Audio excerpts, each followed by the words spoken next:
bersama-sama nonton bareng karya film dokumenter dari Westdoc, yang akhirnya kita bisa berkumpul di sini.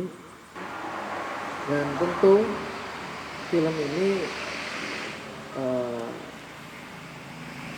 harusnya ada sebuah impact kepada kita semua, bahwasanya kita adalah mahasiswa yang bagaimana kita juga harus bisa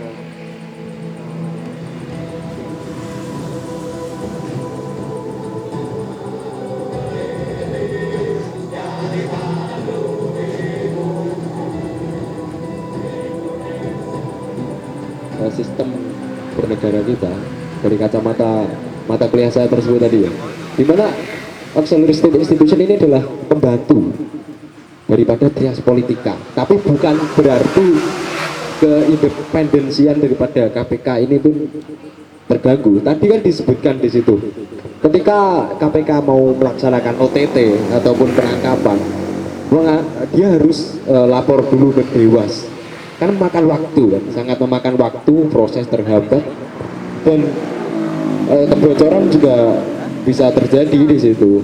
Oleh karena itu sangat relevan dengan mata kuliah saya hari ini, bahwasanya emang lembaga-lembaga yang sifatnya di luar trias politika, yang dimana dia sebagai pengawal pilar-pilar demokrasi itu harus independen, layaknya TNI, Polri itu salah satu juga auxiliary state institution, juga KPK dan yang lain.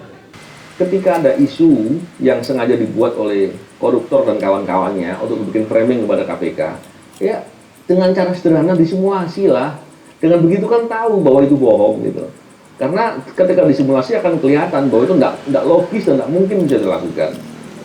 Bahwasanya pelemahan KPK kali ini adalah bentuk gerbang gitu, kebobrokan dan juga kemerosotan, juga kehancuran gitu ya Mas Faris. Bahwasanya korupsi yang selama ini ditindak tegas dan diselidiki kemudian oleh KPK sendiri, nah dari adanya undang-undang yang melemahkan KPK dan juga beberapa prosedural yang semestinya tidak dilakukan, termasuk tadi ada disampaikan TWK, justru melemahkan KPK yang sebelumnya dirasa lebih kuat dari sekarang, seperti itu.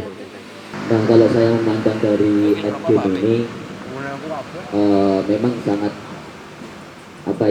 sangat miris sekali ya, bagaimana upaya-upaya pelemahan yang dilakukan kepada KPK ini sangat begitu banyak sekali, mulai dari beberapa tahun yang lalu, mulai dari mungkin dari berdirinya pun itu sudah terdapat beberapa upaya-upaya yang mana di situ memang salah satu tugas KPK juga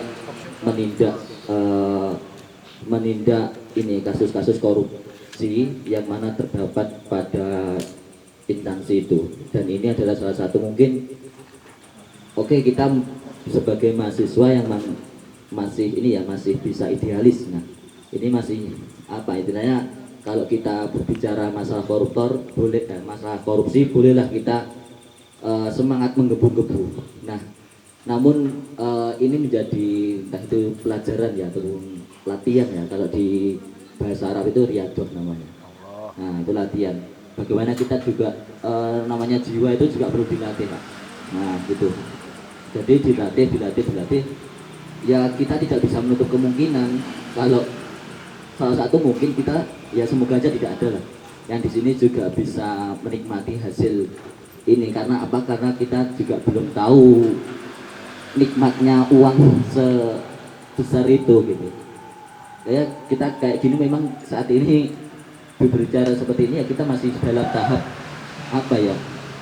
krismon ataupun ekonomi di bawah gitu. Tapi nanti kalau misalnya bagaimana kalau kita coba berhadapan dengan uang banyak itu, bagaimana sikap kita? Nah, ini perlu adanya latihan bagi jiwa kita masing-masing.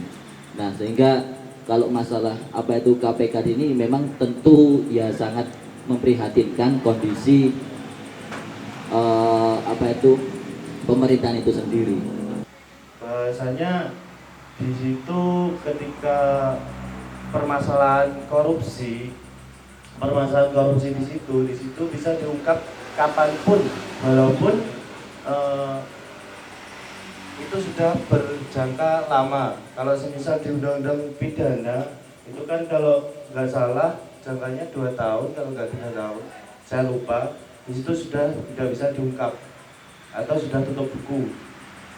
Ya mungkin kalau pandangan saya pelemahan dari KPK sendiri itu sepakat saya dengan Mas Haris, titik beban kehancuran bangsa Indonesia sendiri. Kalau sekarang munculnya persoalan itu hanya pada masalah penyadapan itu udah ditinggalin sama orang. Nah, sehingga mungkin kita juga harus tetap mencanangkan ataupun tetap menggairahkan apa istilahnya, forum-forum seperti ini, forum-forum kebersamaan seperti ini, yang mana di situ kita juga satu visi dan di situ juga kita saling menguatkan dari berbagai sisi gitu.